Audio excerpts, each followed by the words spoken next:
Welcome to the Circal HR webinar in association with Outvise. I'm delighted to see you all this morning.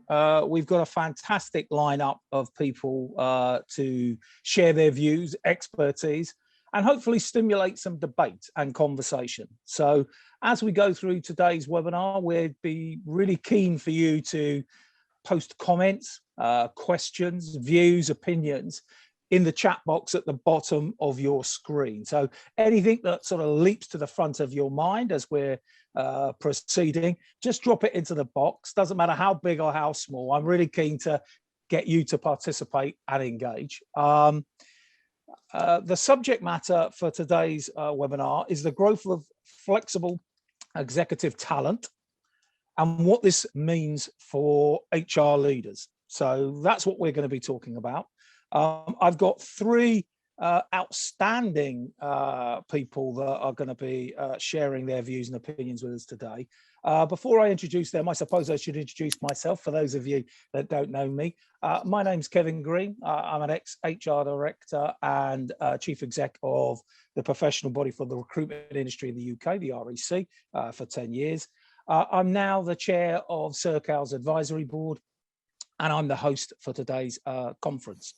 Our three panelists are Alex Collart, who is the co-founder of Outvise, the largest online talent marketplace for digital and TMT freelance experts, provided access to a pool of 30,000 independent professionals in more than 35 markets.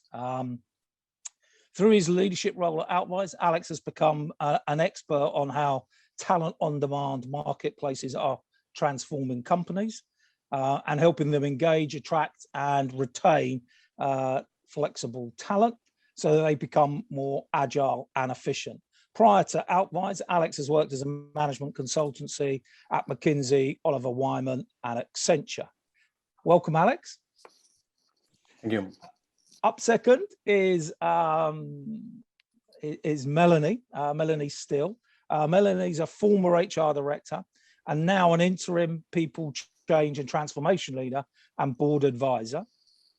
She's an expert on directing the development and implementation of people modernization agendas and transformation programs across the public and private sector. She's established people change expertise, her own business in 2015, and has undertaken a wide range of HR and change leadership roles at organisations like Arup, Arriva London, Boots Opticians, and earlier in her career, when she was a permanent employee, she was the people director at the Cabinet Office, which includes 10 Downing Street, and she is currently a non-exec at the British Retail Consortium. Welcome, Melanie.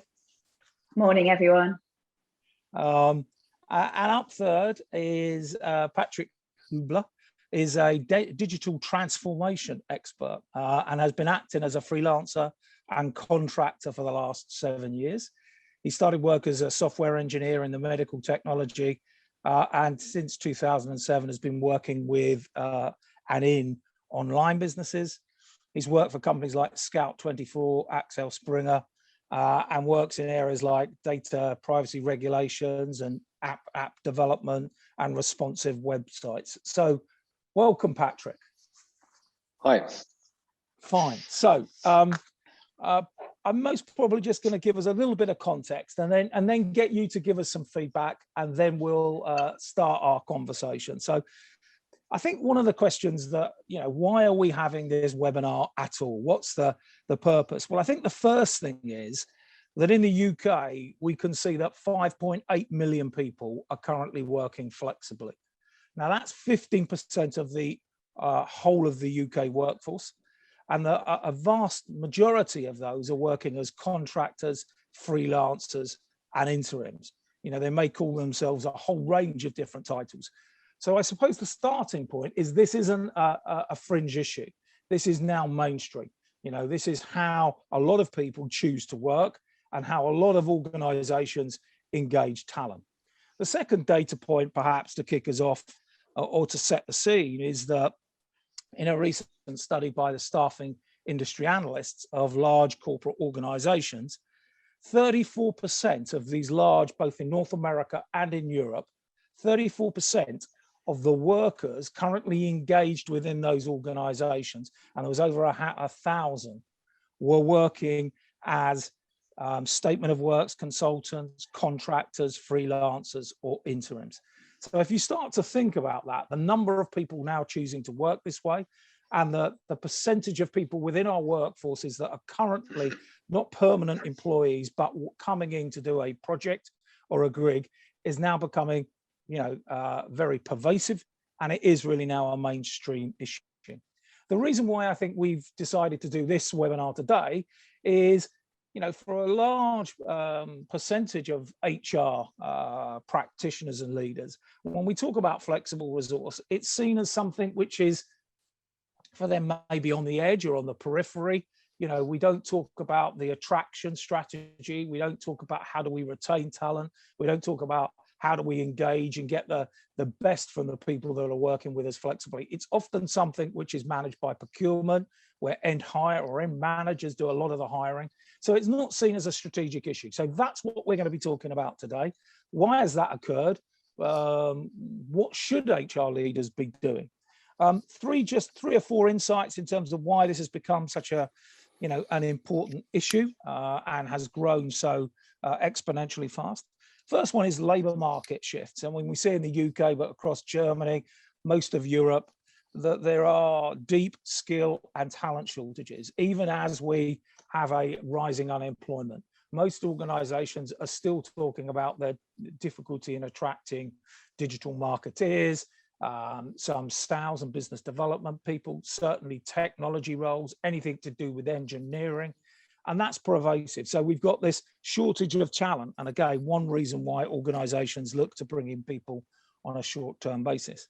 Secondly, we've seen from survey after survey that a high percentage of people that work this way want to continue to work this way. They like the benefits of being in control of their own destiny, working with different employers, developing their skill bases. So see themselves as being independent, and like the idea of going into organizations to add some value, to add some objectivity, but then move on to the next gig after 3 months, 6 months, or perhaps longer. The third trend is accessing flexible talent has never been easier. Traditionally organizations either do it themselves or they may use an agency, but now we see a growth in the online approach to this, and Outvise are one of the market leaders. So that's become that much easier for organizations to access flexible talent. And then finally, the fourth trend is just what's happened off the back of COVID. There was a survey that McKinsey ran over the weekend that I saw, where 76% of people that are engaged, that's either full-time employees or flexible talent, are talking about their desire to work even more flexibly as we sort of come out of COVID. So I think what was already going on before was a trend of organizations using more flexible talent. It was an upward trend, but I think that's going to be accelerated as we come off the back of COVID. So a quick question for our audience, and then I'm going to engage our panel. And here's just something to kick us off. So we're really keen to find out what's going on with you. So Robin, if you want to boost up our poll. So here's the question. What's your usage of flexible talent at the moment? We don't use any flexible talent and are not thinking about it. We don't use flexible talent, but are planning to start using it. So you're on the cusp, you're thinking about how do you go about this. We currently use flexible talent, but are not thinking about increasing it. So we're already using it, and it will remain the same sort of level of usage. And then we are already using flexible talent, but we intend to increase our use of that. Really keen for you to give us a feedback. So if you can just answer one of those, if you can just vote, and then I will ask Robin to bring up the detail of the results. So last couple of minutes. Okay. Robin, do you want to just share the poll with us? It'd be fantastic if we can see that. Well, the great thing, and I'm delighted to see that, is that we've got a lot of people are already using flexible resource, and there is 41%, the largest percentage, and they're intending to increase it. So I think that's consistent with the data that I was talking about, which is it's already quite pervasive, and a lot of organizations are intending to increase their usage of flexible resource as we go into whatever we call I'm going to say new normal because I can't think of another description, even though I hate it. So Alex, I suppose, any great surprise is that consistent with what your clients are saying to you? Yeah, I think that this is very consistent.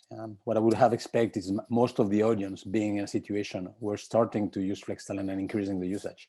And this is what, based on the results, 2/3 of the audience are saying that they're planning to increase the usage. And 23% are not yet started to do it, but that they're considering to use it. So no, definitely no surprises. And there's no surprises mainly because of what you said previously. That flexible talent is becoming mainstream. This is not just a case of a few professionals acting as independents. This is really becoming mainstream. You mentioned 15%, 30%, 40% of people working out as flexible talent in different environments. So yeah, definitely no surprise. And I think that this is what we are gonna see in the next future. So more and more usage of flexible talent. Okay, thank you for that. Patrick, you've worked for the last 7 years as a contractor or freelancer. I'm not quite sure how you describe yourself. Everyone describes themselves differently. Tell us why you made that choice. Why do you choose to work this way? Yeah, initially it just happened by accident. It was a very first project, and we started with I think it was a couple of weeks with a really minor project, and then it just continued. And after this first big project at Axel Springer, between a couple of departments, then it got more and more I got used to it. And at the end of the day, especially when you're doing a lot of change management, it's that you have a project which is very clear what you have to do and what the achievements are and what the result has to be. And once it's done, it's done. So then there is enough room to leave. Yeah. And then working as a freelancer makes it just more easier, because you don't have to sign a lot of contracts and then just have to look for a new company, because it's just the DNA of it. Yeah.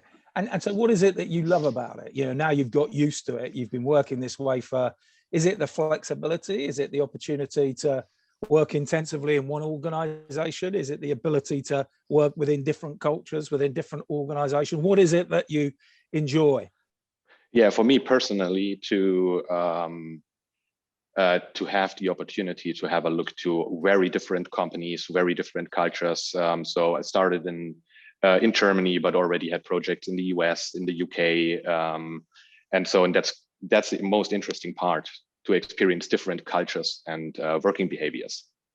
Yeah, one of the things that we clearly see with flexible talent, and certainly when I was an HR director, one of the things that we could buy and we could bring in was expertise that we potentially couldn't afford as permanent labor.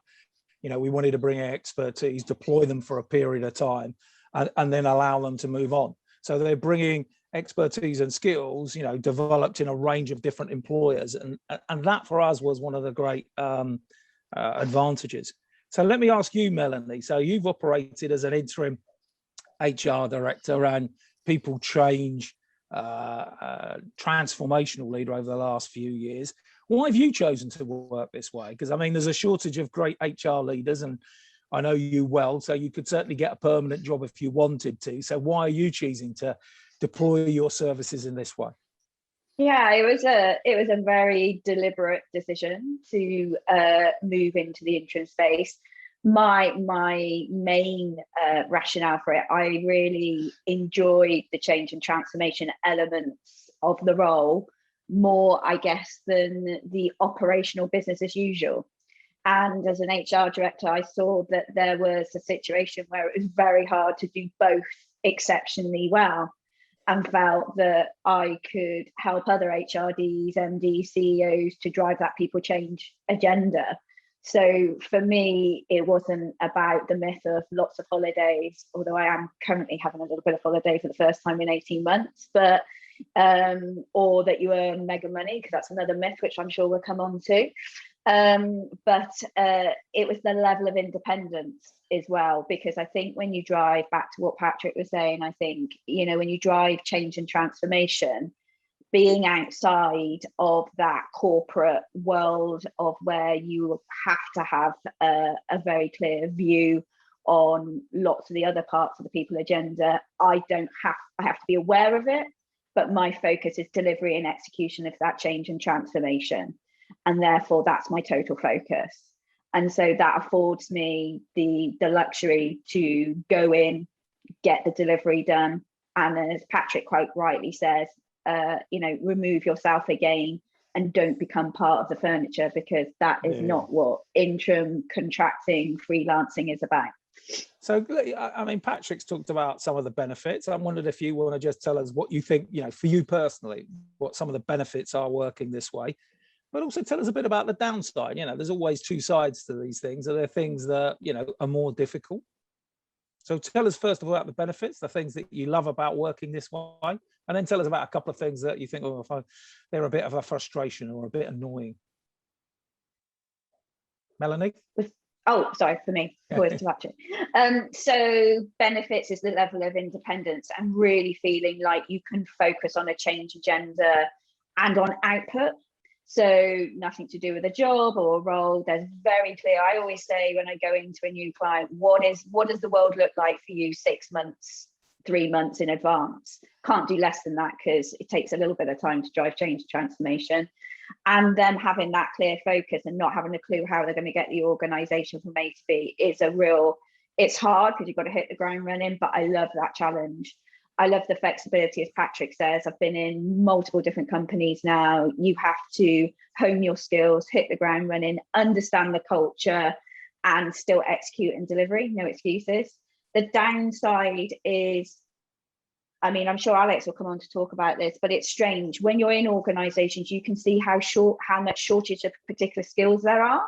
But when you are out of contract, trying to find and navigate the right clients is really hard at times. And it feels like we still haven't quite got that right, particularly in the UK, where these businesses need these expertise skills, but they still struggle to sometimes connect in the same with the individuals. So it can, and with the change in legislation, you know, IR35 came into operation this year. Since I've been an interim, every year there's been something new. So the business development side is the bit that I dislike the most, I guess. It's the bit I thought I would enjoy the most, but actually executing and delivery is the bit I enjoy.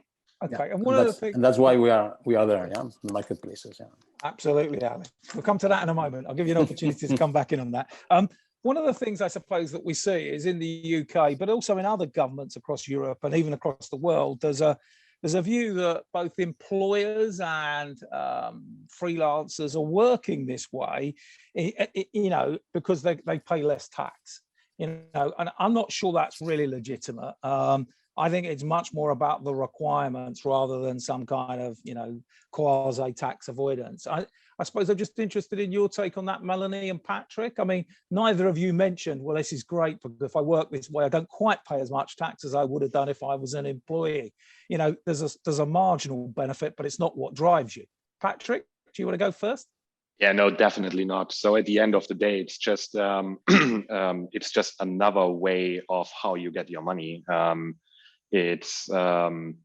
So usually when you're employed, there is already tax deducted from your paycheck, and when you're working as a freelancer, you just first get the money in net, and then you have to pay the tax on it. So at the end of the day, when you think about everything, the entire chain, like hardware, office IT, then your pension and whatever, there is no tax advantage at all. Yeah, it's just different. It is different, absolutely. Melanie, any take on that? Yeah, I agree. It's just simply not true. I pay more taxes just in a different way now than I did. Actually miss getting tax deducted from source in some ways. That feels like a million years ago. But, you know, you've got your insurances that you have to do. You've got your depreciation on your kit. You've got your own personal development. You need to stay current. Your expenses, the list goes on. I think what happens is it's a very busy market. There are people who run a business and operate on that basis. And then I think we had quite a lot of people in the market who ultimately were working as if they were employed in the same place for many, many years, and actually kind of, I think, grade that area. So they probably were, you know, if I think about banks, middle management, project type managers, there was a lot of people who were doing the same job 5-6 years on the same program. As an ex-HRD, I would argue, well, should they have been on the books or not? And that's a bit, I think, what's been adjusting in the UK anyway for the last 12 months. Yeah, and I think, you know, again, you know, the IR35 change seems like a sledgehammer to crack a nut, really. There was a little bit of a, you know, but anyhow, let's come on to that. So, Alex, you know, you're a provider in this marketplace. Clearly, I think, you know, most of the people will be UK centric that are on this call. You know, what has IR35 done? Has it just distorted the market? Has it slowed it down? And what do you think will happen? I mean, yeah, I think that, building on what Melanie has said, I mean that, yeah, IR35, this is very clearly a very hot topic right now in the UK. However, as also Melanie was saying, I mean, my view is that this is creating some short-term noise and correcting some non-true flexible talent which were acting or behaving from the tax perspective as flexible talent. Yeah. But this will not impact the long-term evolution nor the underlying trends of the market, of the talent market. Okay. So this is definitely not changing the fundamental of what is happening in the talent space. In fact, I mean, you related this to tax. This is very clearly a government reaction to the massive migration of talent that is moving outside of the employee model and then having a strong impact in the capability of the social security to hold those revenues. And also, no surprises. I mean, we are seeing this also happening in other countries. This is not just the UK. In countries such as Germany, I mean, that same thing is happening. In other markets in Europe, I mean, there's also discussions about it. So again, this is about keeping control of the tax side of the contingent workers. Yeah.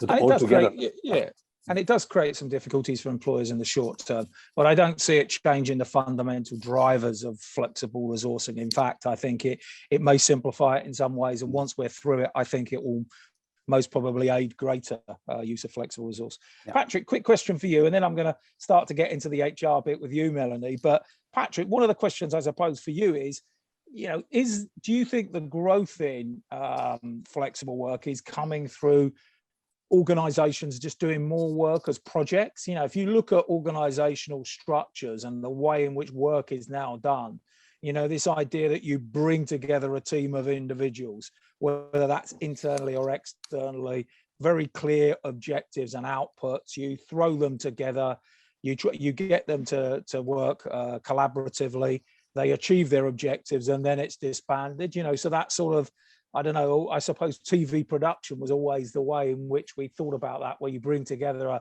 a sort of a room of 6 or 7 experts or 10 experts with different skills to produce an output, and then they disband and a new team's formed to do a different object. So do you believe that's one of the key drivers in why employers are looking for talent to help populate these types of projects and programs?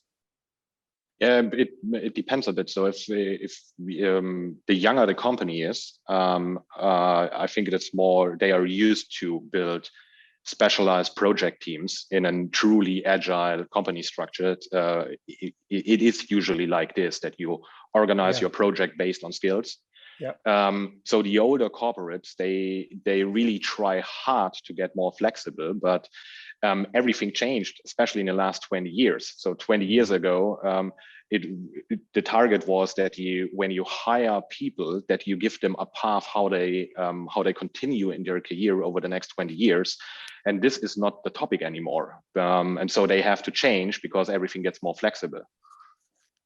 Yeah. And so at the end, to answer your question, yes, there is a drive that it's more project-based, really slow on the corporate side, and yeah, really quick on smaller companies. Okay, I'm seeing, I'm working with a couple of corporates at the moment that are, they are trying to modernize, they are trying to become more agile and more responsive to their market, and they are looking at how they organize themselves. And so, but you are right, it is much more difficult when you've got, a very traditional corporate with its hierarchy, and then you're trying to drive change and transformation through the middle. It is more difficult, but I do think that they recognize the value in that, and supplementing internal resource with external resource. Melanie, let's start to talk about HR.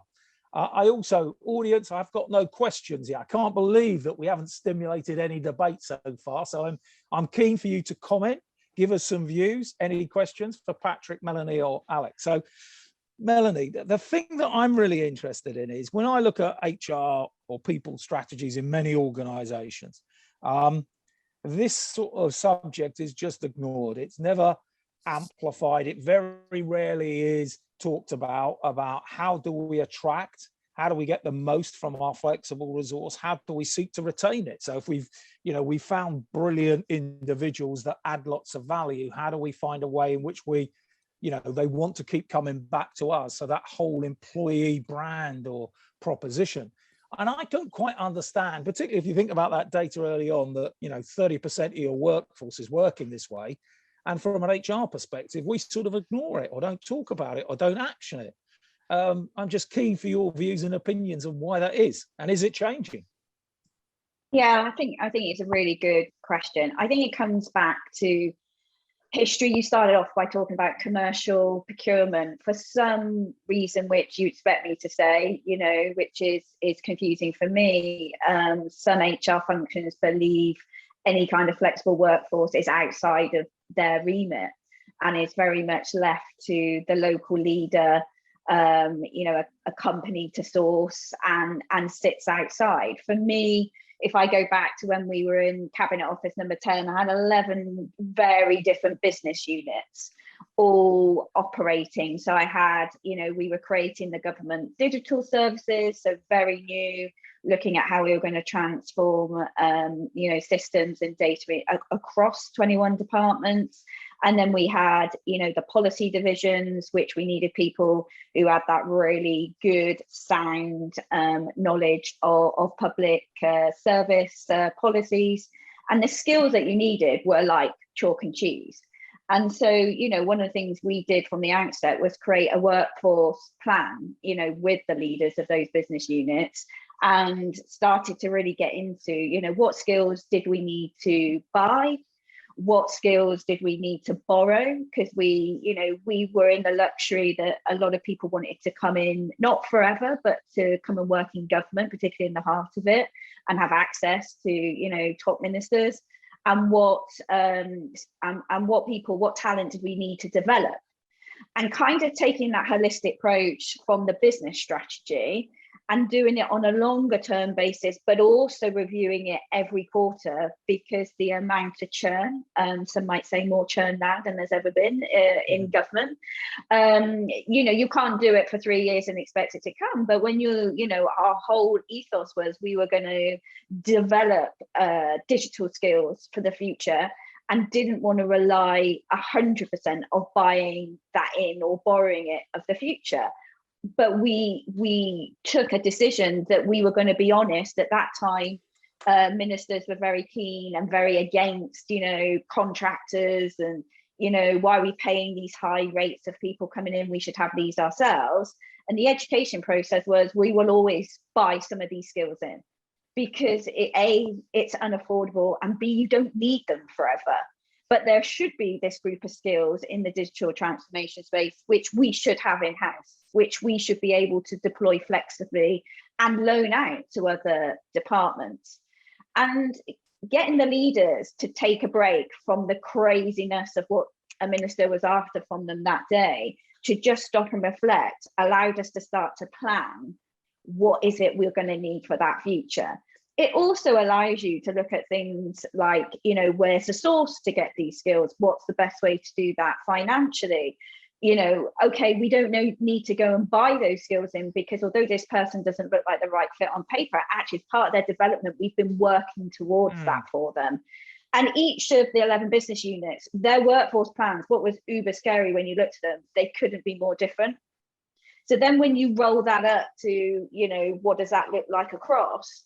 It was a lot of work, you know, of kind of working through and keeping that real and keeping that live and keeping it active. But as people start to see that we were serious about it, as part of the talent piece, that wasn't a 9-box grid that sat on you know, on a shelf somewhere. And actually people who were great in the digital market, who we never thought for a million years we'd ever be able to attract in government, the word kind of got out, we were doing this, and they were saying, look, I would come for a couple of years or 3 years to do this. I just don't want to be a civil servant. You know, I would love to come and help you with this problem.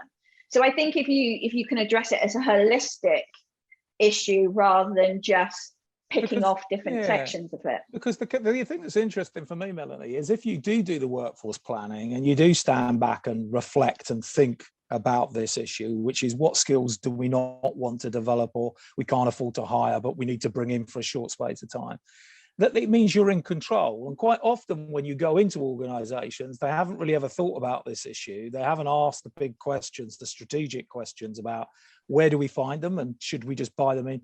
You know, if you don't, what you then find is actually there's contractors and freelancers all over the place because people have just reacted to it and you haven't got control of it. You're not developing, you're not deciding what you, so actually I'm agreeing with you, I think, which is, you know, the HR function needs to do some workforce planning, so over a 3-year period, but also be responsive and agile and recognizing this is going to move. But unless you do that work, you're going to find that you've got a large part of your workforce that you're just ignoring.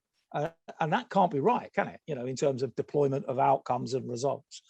So Alex, just tell us your view about HR. I mean, have you seen a shift over the last few years? Are you starting to see HR leaders become much more interested in talking to you and your business about how they find the right skills and talent?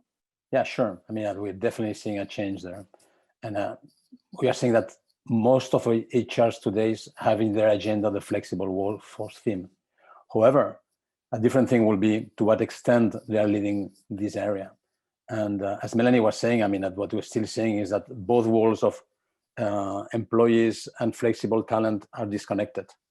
And the HR function is not taking the lead on the flexible workforce. Yesterday, just to put an example, I had a long discussion with a lady who was the talent acquisition head for a large organization. And then when I asked her, hey, what about flexible talent? I know, flexible talent. We have many of those people. We have many contractors that are going through procurement. I don't have any view on this. This is led by the managers of each of the different areas.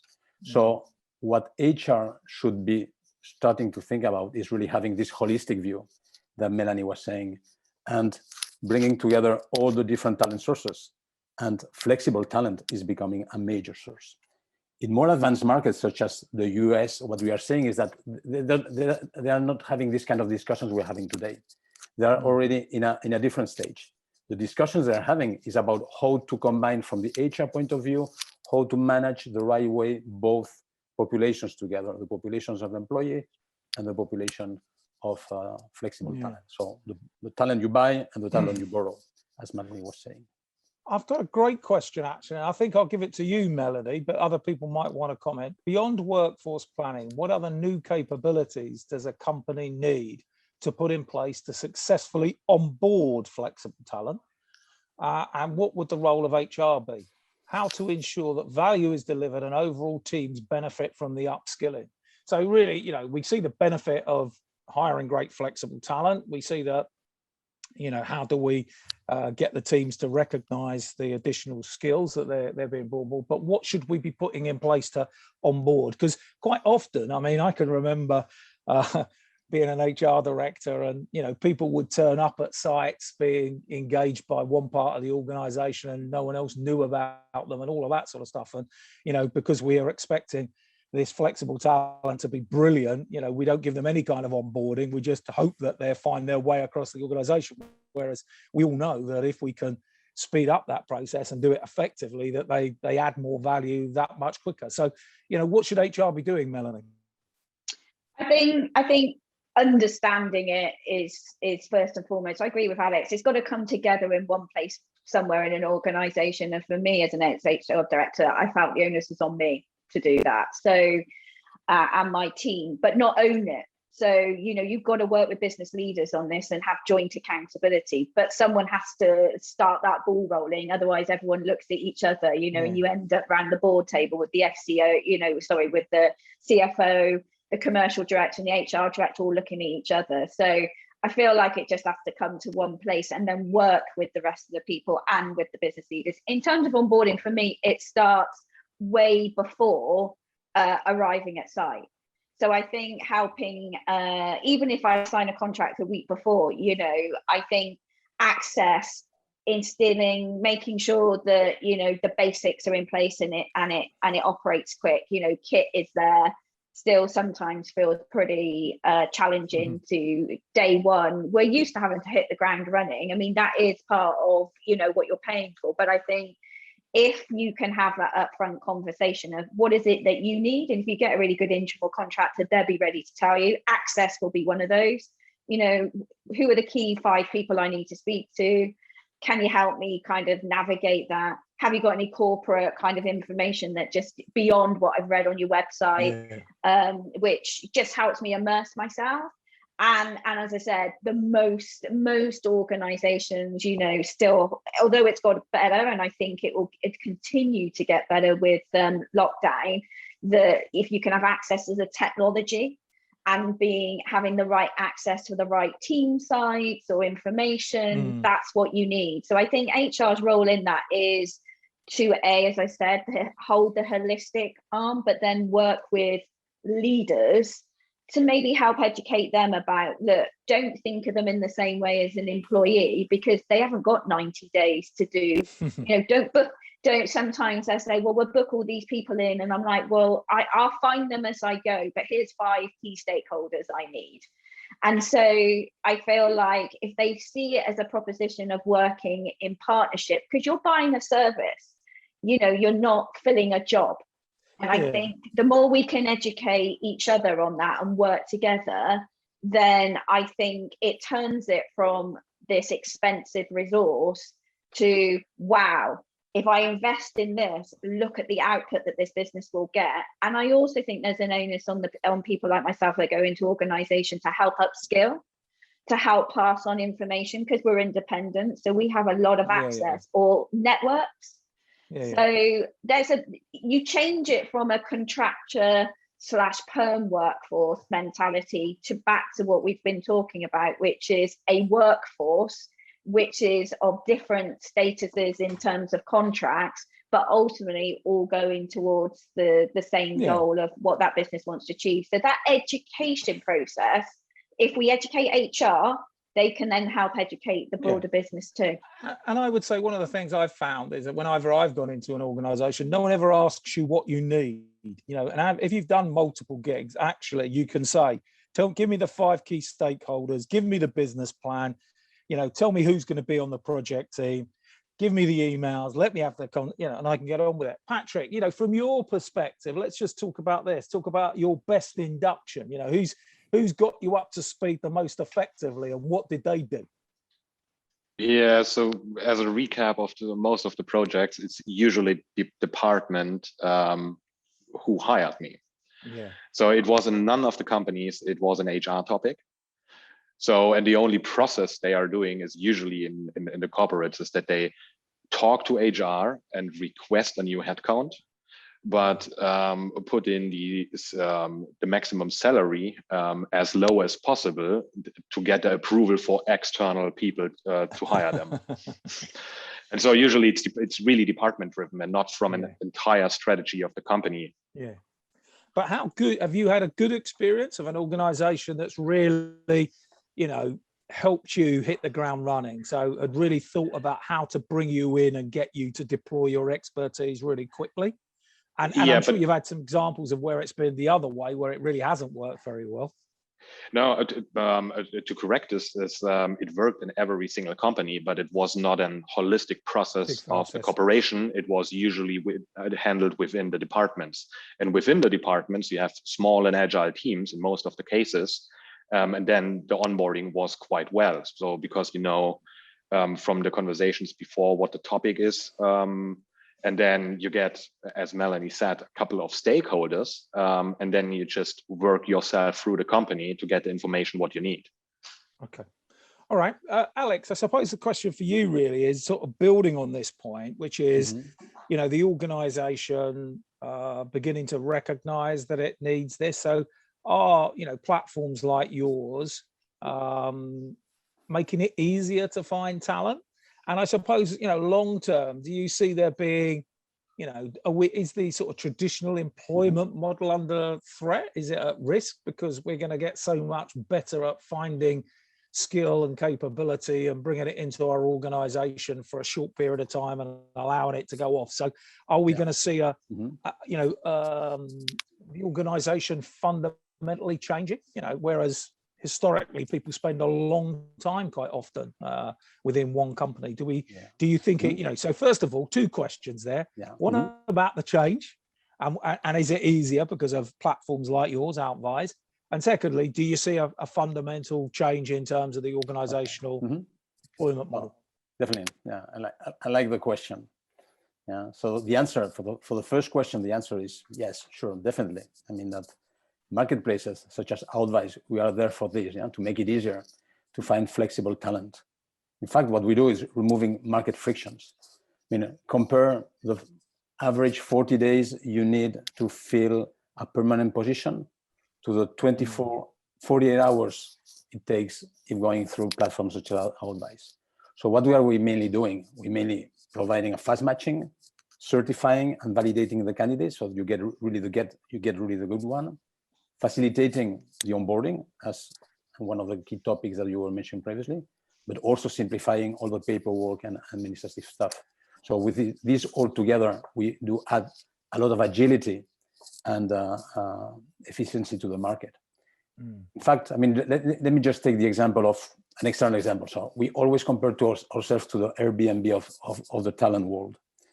We have not invented the flexible talent market, but the same way that Airbnb has not created the vacation rental market, but we make it so much easier and efficient.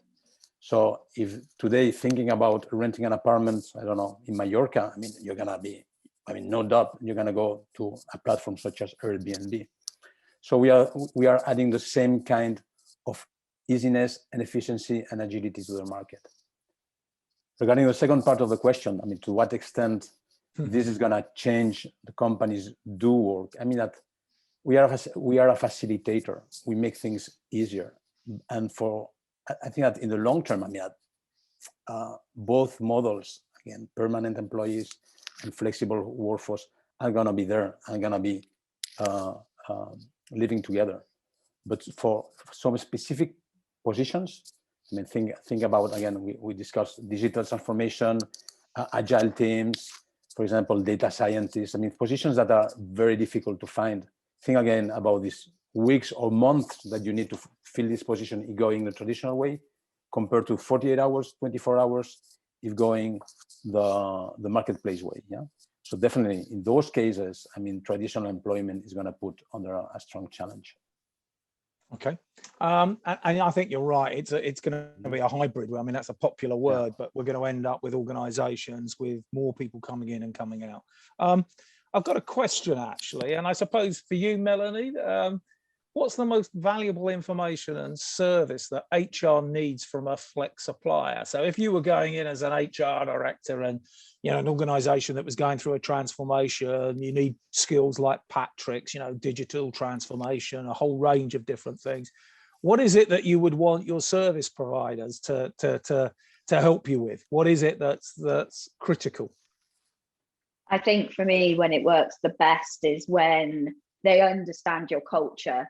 They understand what you're trying to achieve. So remove this bums on seats mentality. And we know there's still a lot of that goes on in the market, but actually the best suppliers develop that relationship between the client and keep current with them. So when they then have requirements, they already understand that culture. There are plenty of people that do what we do in the market. It often comes down to fit, and that's, I feel like, if you've got a supplier who's just not trying to put a square peg in a square hole, it's a little bit more nuanced than that, depending on what it is. But I feel like, the number of times I get approached about stuff, and I'm sorry, you just haven't even looked at my LinkedIn profile to know that there's nothing in that why would you contact me? I feel like if you get with the right supplier, they come to you too. We know that you've been doing this, that if this happens, we've got these people. I feel like having that stronger relationship. And then sometimes you don't need that level of detail. You just, what it says on the tin is what it is. So speed is of the essence. Speed, reliability, and having a pool of different types of skills and expertise, and being able to access those. You don't want to kind of put them forward to a business leader and then you're arguing for the next 2 weeks about terms and stuff. All of that stuff needs to be done and taken out of it. And I think from my perspective, we had a question earlier about, the matching process. How do the providers of flexible talent do the matching? And there's clearly, we talked a lot about skill, haven't we? We talked about, understanding the candidate or the freelancer's capabilities in quite a lot of detail, and then understanding the requirement from the organizational perspective, and the ability to understand both sides quite quickly and be able to put forward a proposition that works, I think seems to be, because I'm like you, Melanie, there are lots of times when it is just not done very well, and that wastes everyone's time. So Alex, your view on the sort of process, the hard skills. That's the secret formula. Absolutely. Yeah. I know it's a secret, formula. But tell us about your secret formula. How do you do it? In fact, I mean, marketplaces such as Outvise are technology companies. So our main asset on top of the 30,000 people that we do have in our platform is technology. Yeah. So we have invested a lot of time and thinking and money in building a technology which is able to do the right matching. And this right matching is mainly based on understanding very well the people that are registering into the platform. So we have a kind of automated system. Out of this system or process, we do have 50 skills that are very well identified in each of the profiles. And based on this, then we do the matching. And important to say that we complement this matching with human interaction. And this human interaction is based both on the internal team, but also on the network. So we do use the network. For example, if looking for a super cybersecurity guy, we do use the network to tell us out of the finalist or final candidates, which is the right one.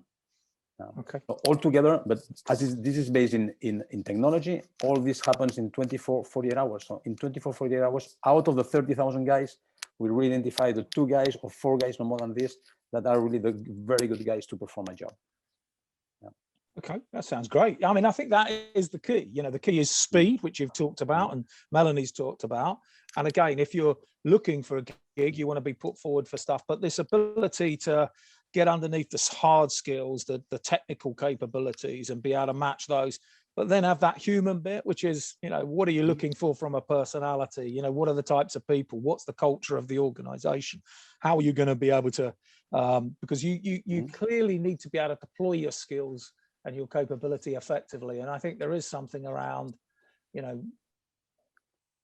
is it matching? I don't know. No, Matching always worries me a little bit, because again, it sounds like, you know. The human. This is based on human touch. Yeah. And so, all candidates that we are presenting to our final clients have gone at least through one interview, where you are able to have this feeling about the soft side of the skills. And definitely, I mean, also we get feedback from all the interactions from all guys and from the clients. All this feedback, it's registered in the platform. So we really definitely know how different candidates have behaved in front of the clients, and this is provides or enrich the profile of our candidates. Absolutely. Yeah. Okay, Melanie, have you worked in an organisation where they've got this right? You know, where, because we talked a lot about where it's not been done as well as we think it should be. You know, from an HR perspective, you know, you've been in lots of organisations over the last, I don't know, 6-7 years. Have you seen anyone that's go, oh, they seem to have got it better or do it better than most others? I think it's a work in progress. I think it's hard to do. I can only talk about the UK market being in it, but I feel this ability to get the two sides matched is the bit that is the hardest thing to do. Yes, you can use networks, but typically what happens then, you're in danger maybe of recycling similar type folk or building mini teams where they've all done the same thing together before. That could be an advantage, but shouldn't be part of it. So I still think it's a working business. I think without that holistic piece, it's very hard then to say, have you got it working? Are some companies really good at bringing in people on short term, quick? Yes, without a doubt. Are they as good as integrating them? Sometimes not. So I guess I see companies doing parts of what we've talked about here today, but has anyone kind of got it all together? And you can see that. And I'd say the answer is no, not because of those companies, but just because of what Alex has said. You know, Phil, we've been talking about in the market for some time, you know, this change where we really need to get people connected much quicker to be able to deploy. It still kills me. There's people with the right skills. You know, I kind of are in an interim network group, over 1,000 people, and there's great people on the bench ready to go and do great things in organizations. And there's organizations who desperately need these skills, but we still can't seem to bridge that gap in an efficient and quick way. And hopefully with more technology, with human touch that Alex talks about, maybe, you know, in the future we can get there a lot quicker. One of the other things that I've sort of touched on, or I've talked to a couple of organizations about recently, is the whole sort of diversity and inclusion agenda. And I think this is a great way to play into that. But again, I think the two are disconnected. You know, a way to bring people into your organization with, you know, neurodiversity. They've worked in different sectors. They've got a different view of the world. They come from a different part of the labor market. You know, there are great ways in which you can see this as a strength rather than, you know, they don't quite fit. Well, you know, I think if you're going to change an organization, sometimes you need to be a bit disruptive. And I think from a diversity point of view, you can see this as a way of bringing people in with different perspective, different skills, different views of the world that can add lots of value. Have you got a view on that, Melanie? Yes, and it's absolutely, but you've also got to be willing, that's what you're going to get. You know, I've been in so many organizations where they're like, yeah, they're really good at X, but if only they would work in this way. And I remind them, that's not why you brought them in. You brought them in to have a different point of view, brought them in to bring a different reflection. It's a bit, you know, when you bring in, you've got to be up for that. Disruption is one of those things, you know, if it veers too much into anarchy, you're not going to be delivering the output. So I would always say, though, when I was doing the workforce planning, that diversity thing was always in the forefront of my mind. You're not going to change profiles in organizations by just promoting people internally. A way to do that is have that flexible, and that holistic workforce plan can link in to so many different parts then of that people journey, whether that's diversity, whether that's reward. You know, all of those different things, if you've got that workforce plan, allow you to mix up and maybe get closer to what you need in a much more speedier way. Fantastic. Patrick, quick question for you. Are you ever thinking about going back and doing a permanent gig, or is this just a permanent way of life for you now? Never say no. As we discussed in the last hour, it's just a different way of handling the contract, but the content is usually the same, or should be the same.